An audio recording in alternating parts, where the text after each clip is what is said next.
আমরা দীর্ঘক্ষণ ধরে আলোচনা শুনছি। সম্ভবত 2 মাস আগে যদি এই আয়োজন হতো, তাহলে নতুনের প্রতি যে আকুতি বাধাহীনভাবে এখানে যেভাবে উচ্চারিত হয়েছে, তখন সেভাবে হতো না। এবং পরিবর্তনের প্রতিটি আকাঙ্ক্ষাকে আপনারা যেভাবে উদযাপন করছেন এবং সর্বাত্মকভাবে অভিনন্দিত করছেন, এই অভিনন্দিত করার উচ্ছ্বাসটা সম্ভবত আপনাদের ভেতর থেকে আসতো না। অনেকেই বলছেন যে আমরা স্বাধীন হয়েছি। আমরা যথার্থ স্বাধীন হয়েছি কখন বলবো? যখন স্বাধীনতার স্লোগানটাকে আমার ভেতর থেকে আমার সকল সত্তা সমর্থন করবে। আমার মনে হচ্ছে যে আপনাদের সমস্ত কিছুই সমর্থন করছে নতুন কিছুকে, এর মানে স্বাধীনতাকে। একটা ব্যাপার দেখা গেল, শিক্ষা নিয়ে আমরা অনেক গালগল্প শুনেছি। আমরা বিগত 15 বছর একটা গসিপের দুনিয়ার মধ্যে ছিলাম। নতুন নতুন গল্প, নতুন নতুন নাটক, এবং কোথাও বোধহয় একটা প্রতিযোগিতা হচ্ছিল যে কে কার চেয়ে সুন্দর গল্পটা সাজাবে এবং শোনাবে। এখন দেখা গেল যে যখন আপনি প্রকৃত উন্নয়নকে বাদ দিচ্ছেন, একটা হলো বস্তুগত উন্নয়ন, আরেকটা হলো অবস্তুগত উন্নয়ন। আপনি অবস্তুগত উন্নয়নটা কিন্তু আসল, এবং রাখাল রাহা এটা বলেছেন। অবস্তুগত উন্নয়নকে আপনি পেছনে ফেলছেন, দৃশ্যমান উন্নয়ন এবং লোকরঞ্জক ব্যাপারগুলোকে আপনি সামনে আনছেন। আপনি উন্নয়নের ফাঁপা গল্প যত বড় করে তৈরি করলেন, শেষ পর্যন্ত দেখা গেল যে উন্নয়নের গল্পটা যত বড়, পলায়নটা হয়েছে আরও বড়। তো এগুলো আসলে হয় না, এভাবে হয় না। তো এই বিগত রেজিমে যে বুদ্ধিজীবীরা ছিলেন, আমরা শুধু শাসকদের বা পলিটিশিয়ানদের সমালোচনা করে কিন্তু হয় না। আসলে ক্ষমতার চরিত্র নির্ধারণ করে দেয় বুদ্ধিজীবী শ্রেণী, এবং এর পেছনে একটু পানি খাই।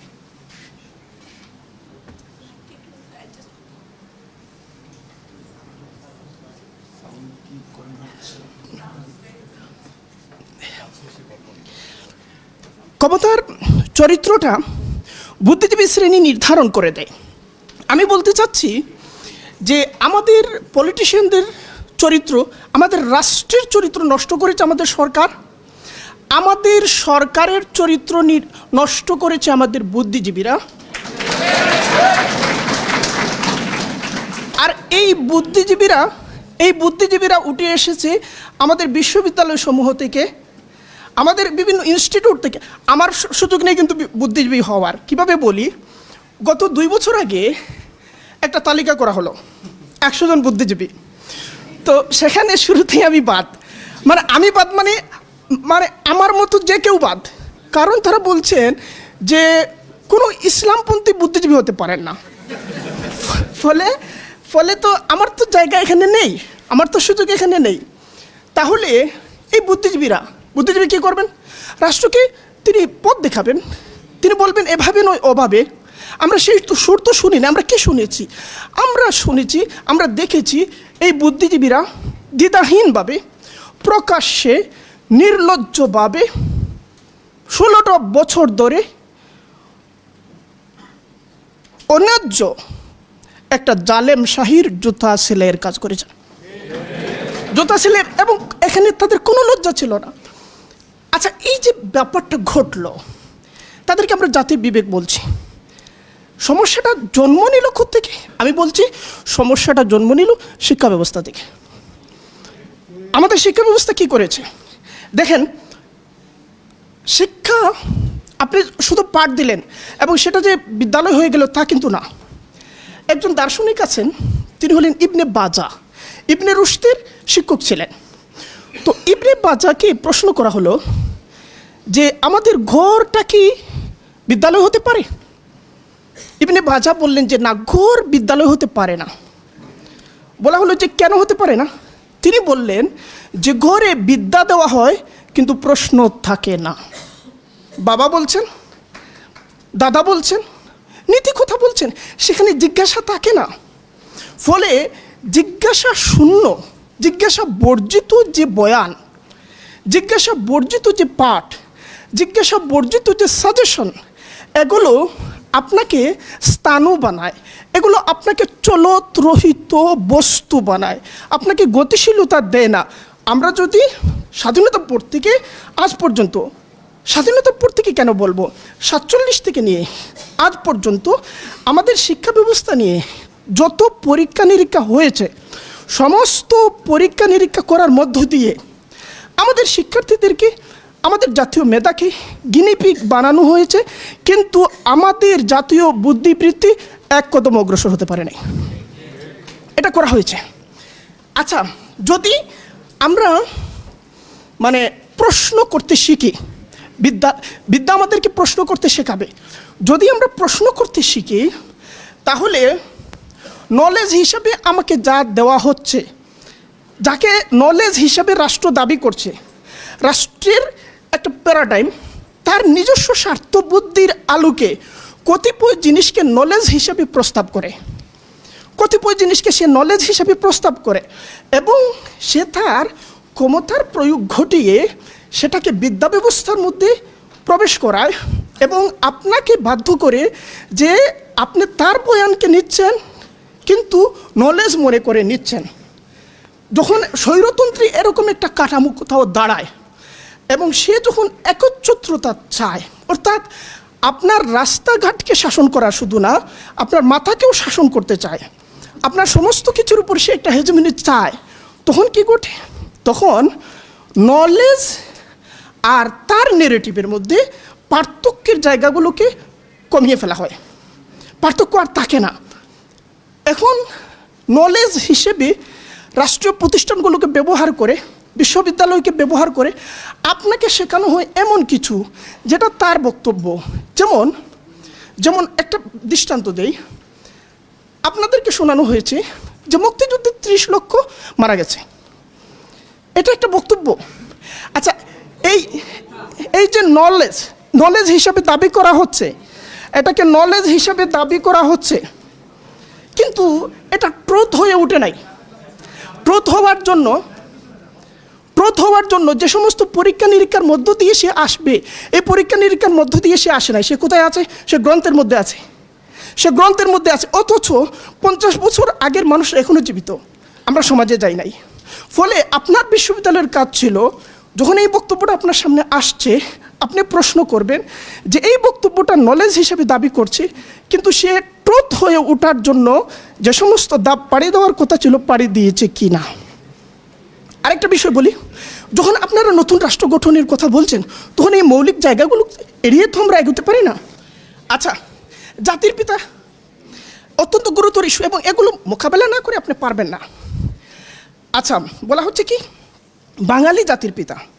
বাঙালি জাতি বলতে কি বোঝায়? শুধু বাংলাদেশ, শুধু বাংলাদেশের বাঙালিরা?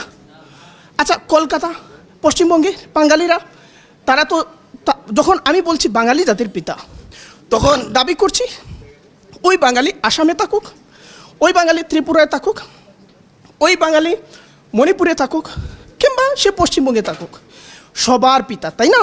তাই তো? আচ্ছা, আমাদের বুদ্ধিজীবীরা বহু বছর ধরে আমাদেরকে বারবার শোনাচ্ছেন, অনবরত শোনাচ্ছেন যে 1000 বছরের বাঙালি জাতি, 1000 বছরের বাঙালি। তো 1000 বছরেরই যদি হবে, তাহলে এই জাতি তার পিতাকে আবিষ্কার করবে কেন 1971 সালে? এটা কিভাবে ঘটলো? আপনি বলতে পারেন বাংলাদেশ রাষ্ট্রের স্থপতি বলেন, বাংলাদেশ রাষ্ট্রের জনক বলতে পারেন, কিন্তু আরেকটা ব্যাপার আছে এখানে, একজন কেন হবেন? আপনারা জানেন যে আমেরিকায় জাতির পিতা বেশ কয়েকজন, একটা পরিষদ, সবাইকে তারা জাতির পিতা বলছেন। এখন এখানে যে এই যে একচ্ছত্রতা প্রতিষ্ঠিত করা হয়েছে, এই যে একক কর্তৃত্ব প্রতিষ্ঠা করা হয়েছে, আপনি একটা বিপ্লবের মধ্য দিয়ে রাষ্ট্র ক্ষমতার কেন্দ্র থেকে তাকে সরালেন, কিন্তু তার ন্যারেটিভগুলো যদি আপনার মাথায় থাকে, আপনার বিশ্ববিদ্যালয়ে থাকে, আপনার সাংস্কৃতিক কেন্দ্রগুলোতে থাকে, আপনার মিডিয়া যদি থাকে, তাহলে সে আপনাকে শাসন করছে এবং তার শাসনের মধ্যেই আপনি আছেন। এখন পর্যন্ত আমরা আছি। আচ্ছা, এই জায়গায় একটা কথা বলি, আমরা যখন শিক্ষা নিয়ে কথা বলছি, কার শিক্ষা, কোন শিক্ষা? নিশ্চয়ই এদেশের জনগণ কারা? বড় অর্থে তারা বাঙালি, তাই তো? আচ্ছা, আমি বাঙালি জাতীয়তাবাদী বুদ্ধিজীবীদের বাসা দাঁড় করেই বললাম, এই যে বাঙালি জাতি বলতে একটা জিনিস, এই জিনিসটা কখন থেকে সামনে আসলো? আমরা যদি প্রাচীন নথিপত্র, বাঙালি জাতি কখন থেকে সামনে আসলো, এটা আমাদের সলিমুল্লাহ স্যার বলেন যে গোলাম নামে একজন, গোলাম হোসেন না কি একজনের কথা বলেন, তো উনি বললে হচ্ছে না, উনি ধার করে কথা বলছেন। আমাদেরকে ওই পেছনে যেতে হবে, ওই সময়ে যেতে হবে। আপনারা দেখবেন পাঠ্যপুস্তকে বলা হচ্ছে যে বাঙালি জাতির গর্বের সময়কাল ছিল মৌর্য যুগ। মৌর্যরা 185 বছর শাসন করেছে। তারপরে বলা হচ্ছে গর্বের যুগ ছিল গুপ্ত যুগ, গুপ্তরা 75 বছর শাসন করেছে। এটা খ্রিস্টপূর্বের সময়। এখন এই যে হিস্ট্রি তৈরি করা হয়েছে, এখানে ঘটনাটা কি ঘটেছে? মৌর্যদের রাজধানী তো বাংলায় ছিল না, বাংলার কোথাও ছিল না মৌর্যদের রাজধানী, বরং বৃহৎ সর্বভারতীয় সাম্রাজ্য ছিল এটা। এই সময়টা সর্বভারতীয় সাম্রাজ্যের কাছে পরাধীনতার যুগ। আমাদের বিশ্ববিদ্যালয়গুলিতে বলা হচ্ছে এটা বাঙালি ইতিহাসের স্বর্ণযুগ। এই যে ব্যাপারটা কীভাবে ঘটলো, এটা আমাদের পাঠ্যপুস্তকে আসলো কীভাবে? এটা এসেছে কলকাতার একচ্ছত্রতা থেকে। ফলে আমাদেরকে দুই পশ্চিমের সাথে লড়তে হবে। দুই পশ্চিম, এক পশ্চিম হলো কলকাতা, আর আরেক পশ্চিম হচ্ছে ইউরোপ আমেরিকা। এই লড়াইটা শুধু যে ন্যারেটিভের জায়গায় তা না, রাজনৈতিক প্রকল্প হিসেবে ওই লড়াইটা লড়তে হবে। এমনকি এই যে রাখাল রাহা যেটা বলছেন যে এনজিওগুলো স্থির করে দিচ্ছে আমরা কি পড়বো না, এর সাথেও লড়তে হবে। এবং আপনারা প্রমাণ করেছেন, যাকে অসাধ্য মনে করা হতো, যাকে আমরা অন্তত অসাধ্য ধরেই নিয়েছিলাম, আপনারা প্রমাণ করেছেন, তাজা তারুণ্য প্রমাণ করেছেন। আপনাদের প্রতি আমাদের কৃতজ্ঞতা, পুরো জাতির কৃতজ্ঞতা, এবং এটা চলতে থাকবে, এই কৃতজ্ঞতা চলমান থাকবে। এবং যদি এর সুফল আমরা গড়ে তুলতে পারি, তাহলে আপনারাই হবেন আগামী 50 বছর পরে লেখা হবে এরাই হচ্ছে জাতির প্রকৃত হিরো। অস্বীকার করার কোনো উপায় নাই। 3টা জায়গায় কাজ করেন, 3টা জায়গায়। এই বিজয়টাকে যদি আপনি একটা বাস্তব বিপ্লবাত্মক রূপান্তরের দিকে নিয়ে যেতে চান, আপনাকে ফিলোসফির জায়গায় কাজ করতে হবে, আপনাকে কালচারের জায়গায় কাজ করতে হবে, এবং আপনাকে এডুকেশনের মধ্যে কাজ করতে হবে। এই 3 জায়গায় সমন্বিতভাবে যদি আপনি এই ভূমির ভেতর থেকে উঠে আসা, এই মানুষের আবহমান জীবন থেকে উঠে আসা বয়ান, ভাষ্য, তাদের শ্বাস প্রশ্বাস, তাদের ঘামের গন্ধ, তাদের নিঃশ্বাসের শব্দ, এগুলো যদি আপনি দার্শনিক ভাষায় অনুদিত না করেন এবং তাকে যদি সমাজের মধ্যে প্রতিষ্ঠিত সত্য হিসাবে হাজির না করেন, বিপ্লব হাতছাড়া হয়ে যাবে। অথবা বিপ্লবের শিরোনামে আরেকটা বন্দিত্ব আমাদের উপর হাজির হবে। আচ্ছা, এই যে লড়াইটা, এই লড়াইটা মজার ব্যাপার হচ্ছে কি, আপনারা এই যুদ্ধটা জয়ী হয়েছেন, এবং এই লড়াইয়ের সামনে কিন্তু আপনারাই, কারণ আমরা যে খাতেই লড়ি না কেন, আপনাদেরকে এই লড়াইয়ের মধ্যে নেতৃত্ব দিতে হবে। আমি দেখেছি যে আপনাদের মধ্যে সে আকাঙ্ক্ষাটা আছে। যেমন ধরেন এই যে তুহিন খান, একই সাথে সে অ্যাক্টিভিস্ট এবং সে একজন চিন্তক, তাই না? একজন চিন্তক। এবং মজার কথা হচ্ছে যে মঞ্জুরুল হক যেটা বললেন যে আমাদের, আমি একটু বিস্ময় নিচ্ছি, আচ্ছা, মঞ্জুরুল হক যেটা বললেন যে এই যে বৈষম্য, জায়গা না দেওয়া, এগুলো এখন অতীতের গল্প, তাই না? এখন এগুলো গল্প হয়ে গেছে যে মাদ্রাসা হওয়ার কারণে আলাদাই যদি হবে তাহলে মুসা হাফেজ এখানে কেন দাঁড়াবেন না?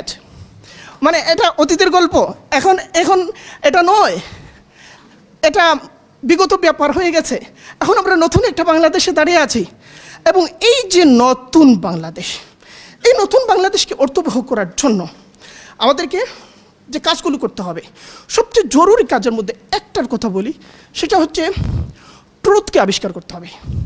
প্রতিটি বিষয়ে ট্রুথকে আবিষ্কার করতে হবে। দেখেন, আমাদের যে হিস্ট্রি পড়ানো হয় ভাষাকে বাদ দিয়ে তো আমরা জাতি হতে পারবো না। এখন হিস্ট্রি পড়ানো হয়, এখানে বলা হচ্ছে যে অন্ধকার যুগ, মুসলিম বিজয় হলো 1204, তার 1250 থেকে অন্ধকার যুগ শুরু হয়ে গেল। কেন? তখন সাহিত্যিক নিদর্শন কম ছিল। আরে ভাই, মুসলিম আমলে সাহিত্যিক নিদর্শন যদি কম হয়, তাহলে মুসলিমদের আগে 7ম শতক থেকে নিয়ে 12শ শতক পর্যন্ত একমাত্র চর্যাপদ ছাড়া আর কোনো সাহিত্যিক নিদর্শন কেন নাই? সেটা নিয়ে কথা বলে না। এই যে ব্যাপারগুলো আসছে কোত্থেকে? কলকাতা থেকে আসছে। এগুলো কারা করেছেন? এই যে আপনাদের ঢাকা বিশ্ববিদ্যালয়ে ছিলেন রমেশচন্দ্র মজুমদার, ওনারাই তো এগুলো করেছেন। এগুলোকে প্রশ্ন করতে হবে, জোরালোভাবে প্রশ্ন করতে হবে। আচ্ছা, এই যে মৌর্যর কথা বলছিলাম, গুপ্তের কথা বলছিলাম, দেখেন এটা তো বাঙালির শাসন নয়। তারপরে কি হলো? তারপরে আমরা জানি পাল শাসন আসলো, তারপরে আমরা জানি সেন শাসন আসলো। দেখবেন, মজা করে বলা হয়, আপনাদের বিশ্ববিদ্যালয়ে একজন শিক্ষক আছেন, নাম বলতেছি না, কিন্তু উনি পাঠ্যপুস্তক প্রণয়নের মধ্যে ছিলেন, এমন কিছু কাণ্ড করেছেন, এবং এশিয়াটিক সোসাইটিতেও তিনি কাজ করেন। মানে তার আর্টিকেলগুলো দেখলে মনে হয় যে মোহাম্মদ নাম নিয়ে কলকাতার কোনো এক বাবু এসে বোধহয় লিখছেন, এরকম মনে হয়।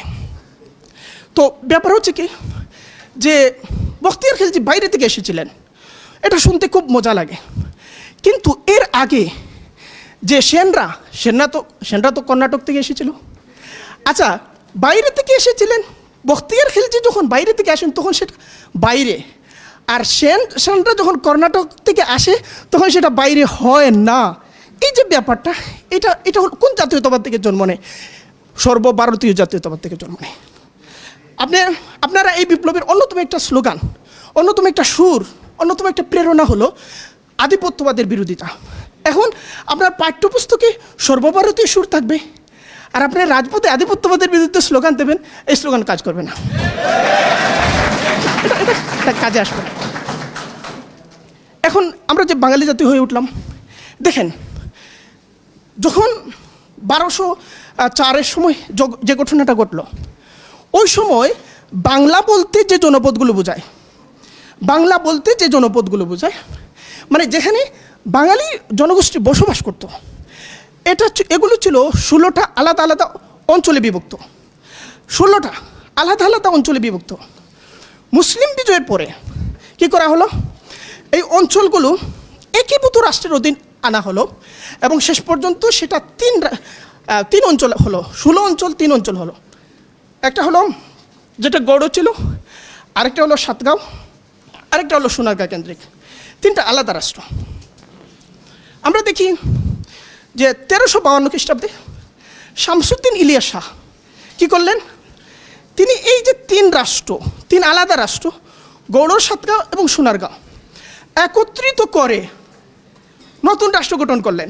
অনেকেই আপনারা বলেন না যে গোপালগঞ্জের বিভিন্ন থানা, বিভিন্ন জেলাকে আমরা দিয়ে দেব, তখন আর গোপালগঞ্জ বলে কোনো নাম থাকবে না। তো এই যে 3টা আলাদা রাষ্ট্র ছিল, এগুলো যখন এক হয়ে গেল, তখন নাম তো বদলে গেল। নতুন রাষ্ট্রের কি নাম দেওয়া হবে? তখন এই নতুন রাষ্ট্রের নাম দেওয়া হলো মুলকে বাঙ্গাল। এই প্রথমবার একটা রাজনৈতিক ঐক্যবদ্ধ সত্তা হিসাবে বাঙালিরা নিজেদের রাষ্ট্রের পরিচিতি নিয়ে দাঁড়ালো, এই প্রথমবার। এবং শামসুদ্দিন ইলিয়াস শাহকে আপনারা দেখবেন তারিখে ফিরোজ শাহী লিখেছেন কে? জিয়াউদ্দিন বারানি। কোথায় বসে লিখেছেন? দিল্লিতে বসে লিখেছেন। আরেকটা তারিখে ফিরোজ শাহী কে লিখেছেন? শামসে সিরাজ আফিফ, তিনিও দিল্লিতে বসে লিখেছেন। তারা যখন শামসুদ্দিন ইলিয়াস শাহের পরিচয় দিচ্ছেন, তখন কি বলছেন? শাহে বাঙ্গাল, তখন বলছেন শাহে বাঙ্গালিয়ান, তখন বলছেন মালিকুল বাঙ্গাল। এর আগে কোনো রাজার ব্যাপারে যে তিনি বাংলা নামক রাষ্ট্রের শাসক, এইরকম অভিধা কেউ ব্যবহার করে নাই। এখন বাংলা নামক এই যে একটা রাষ্ট্রসত্তা আমরা পেলাম, যিনি ঐক্যবদ্ধ করলেন। আমেরিকার ব্যাপারটা কী ছিল? আমেরিকা আলাদা ছিল, অনেকগুলো অঞ্চলে বিভক্ত ছিল। ব্রিটিশদের তারা খেদাইলেন, এই নেতারা ঐক্যবদ্ধ করলেন। যে নেতারা ঐক্যবদ্ধ করেছিলেন, একক ফেডারেশন নিয়ে এসেছিলেন, তারা জাতির পিতা হলেন। ওই বিবেচনায় আপনি যদি বাঙালি জাতির পিতা বলেন, কোথায় আবিষ্কার করবেন? 71-এ আবিষ্কার করবেন না, আরও পেছনে যেতে হবে? আরও পেছনে যেতে হবে। আরেকটা কথা বলি, বঙ্গবন্ধুকে আপনি রাখেন, ভাসানীকে কেন বাদ দিতে হবে? অন্যান্য নেতাকে কেন বাদ দিতে হবে? এই যে অন্তর্ভুক্তির যে ব্যাপারটা, কারো প্রতি জুলুম করার দরকার নাই, প্রত্যেকের প্রাপ্যটা আমরা দেব। এবং একটা কথা বলি যে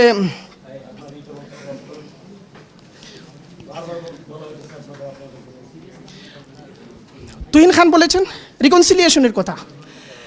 আমার মনে হয় এটা অত্যন্ত গুরুত্বপূর্ণ একটা ব্যাপার, এবং আমরা দীর্ঘদিন ধরে এটা নিয়ে বলে আসছি। আপনারা দেখবেন যে সাউথ আফ্রিকায় কী হলো, 1994-এ ট্রুথ অ্যান্ড রিকনসিলিয়েশন কমিশন গঠন করা হয়েছে। 1960 থেকে নিয়ে 94 পর্যন্ত যত ধরনের অপরাধ হয়েছে সমস্ত অপরাধের তদন্ত করা হয়েছে, এবং সবগুলোর সমাধানের জন্য তারা বাস্তবসম্মত পদক্ষেপ গ্রহণ করেছেন। তো আমার মনে হয় যে আমরা আগে যে এক সরকার গেল, নতুন সরকার আসলো, প্রতিহিংসা চরিতার্থ করবে, এই ধারা থেকে বেরিয়ে আসার জন্য যা কিছু ঘটেছে 71 থেকে নিয়ে 24 পর্যন্ত, 71 থেকে নিয়ে 24 পর্যন্ত, 72 থেকে নিয়ে 24 পর্যন্ত প্রতিটি ঘটনার পুনঃতদন্ত করা দরকার, এবং এইভাবে আমরা জাতি হিসাবে দায়মুক্ত হব। শেষ কথাটা বলে শেষ করি, সেটা হলো এই যে মাদ্রাসা শিক্ষা আলাদা, বিশ্ববিদ্যালয় আলাদা, এই যে এটা আধারিংয়ের মধ্য দিয়ে আলাদা হয়েছে। আলাদা থাকলেই যে আলাদা তা না। আপনি যাত্রাবাড়িকে উত্তরায় বসে আলাদা বলেন না, আলাদা হওয়ার পরেও আলাদা বলেন না, কারণ আপনার মস্তিষ্কের মধ্যে আলাদা নয়। আপনার ঠিক পাশে থাকা একটা মাদ্রাসাকে আলাদা বলেন, কারণ আপনার মাথার মধ্যে সেটা আলাদা। আধারিংয়ের ফলশ্রুতিতে এটা হয়েছে, এবং সত্য হলে যেটা আমাদেরকে মার্জিনালাইজ করা হয়েছে। কাদেরকে? আমাদেরকে বলতে হুজুরদের কথা বলছি না, যারা ইসলামী জীবনযাপন করতে অভ্যস্ত তাদেরকে এই দেশে, এই সমাজে, এই সংস্কৃতিতে সচেতনভাবে মার্জিনালাইজ করা হয়েছে, এবং এক ধরনের ভিকটিম বানানোর সচেতন প্রচেষ্টা সবসময় আমরা লক্ষ্য করেছি। তো এখন এই যে বিভক্তি, আমরা তো চাচ্ছি এটা দূর করার জন্য, অন্তর্ভুক্তিমূলক সমাজের জন্য। শিক্ষার মধ্যে সেটা না ঘটালে, অন্তর্ভুক্তি না ঘটালে কোথাও হবে না। শিক্ষার মধ্যে সেটা কীভাবে হবে? 1 মিনিটে বলে শেষ করি। দেখেন, এই যে আধুনিক শিক্ষা, এই যে বিশ্ববিদ্যালয়, ইউরোপে কিন্তু কোনো বিশ্ববিদ্যালয় ছিল না। ইউরোপে আপনারা দেখবেন 604 খ্রিস্টাব্দে পোপতন্ত্রের জনক মহামতি গেগরি মারা গেলেন। মহামতি গেগরি একটা কাণ্ড করেছিলেন। তিনি বললেন যে স্বর্গে যেতে হলে আপনাকে জ্ঞানী হতে হবে, আর ধ্যান করতে হলে আপনাকে মূর্খ থাকতে হবে। অজ্ঞতা হচ্ছে জ্ঞানের জননী। আচ্ছা, এখন এটা ঘোষণা করে তিনি যত বিদ্যা প্রতিষ্ঠান সব ধ্বংস করে দিলেন। সম্রাট সিজার প্রতিষ্ঠিত একটা বিদ্যালয় ছিল প্যালাটাইন, ধ্বংস করে দেওয়া হলো। এরপরে ইউরোপে কোথাও কোনো বিশ্ববিদ্যালয় নাই।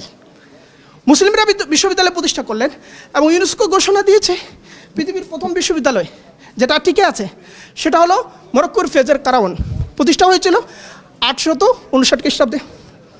এই বিশ্ববিদ্যালয়ে পড়াশোনা করেছেন আফ্রিকানাস কনস্টান্টাইন। পড়াশোনা করে ইউরোপে গেছেন, মুসলিম বিদ্যাকে তিনি আরও ইউরোপীয় ল্যাতিন ভাষায় অনুবাদ করেছেন, এবং সেখানে নতুন বিদ্যার জাগরণ ঘটেছে, স্কলাস্টিকা দর্শনের জাগরণ ঘটেছে ইত্যাদি হয়েছে। এখন ওই বিশ্ববিদ্যালয়কে অনুসরণ করে পরবর্তীতে আমরা ইউরোপে প্রথম বিশ্ববিদ্যালয় দেখি বুলুগানা বিশ্ববিদ্যালয় ইতালিতে হলো, সেটা 1088 সালের ঘটনা। তারপরে অক্সফোর্ড আসলো, তারপরে ক্যামব্রিজ আসলো। এবং মজার ব্যাপার হলো কি যে এই যে বিশ্ববিদ্যালয়গুলো, জ্যাক গুডি তার দ্য থেফট অফ হিস্ট্রি বইয়ের মধ্যে লিখেছেন, সেখানকার কারিকুলাম, সেখানকার সিলেবাস, সেখানকার সমস্ত কিছু মুসলিম বিশ্ববিদ্যালয়কে অনুসরণ করত। মুসলিম বিশ্ববিদ্যালয়গুলো কীভাবে সেরা হয়ে উঠলো? এখানে শিক্ষা সম্পর্কে দৃষ্টিভঙ্গি ছিল একটা কেন্দ্রীয় সত্যের অধীন। সেটা হলো যে আল্লাহ সুবহানাহু ওয়া তাআলার আয়াত একটা প্রতিফলিত হয় কালামের মধ্যে, তার বাক্যের মধ্যে, সেটা হচ্ছে কোরআন। আরেকটা প্রতিফলিত হয় তার কাজের মধ্যে, সেটা হচ্ছে জগৎ, সেটা হচ্ছে সৃষ্টি জগৎ।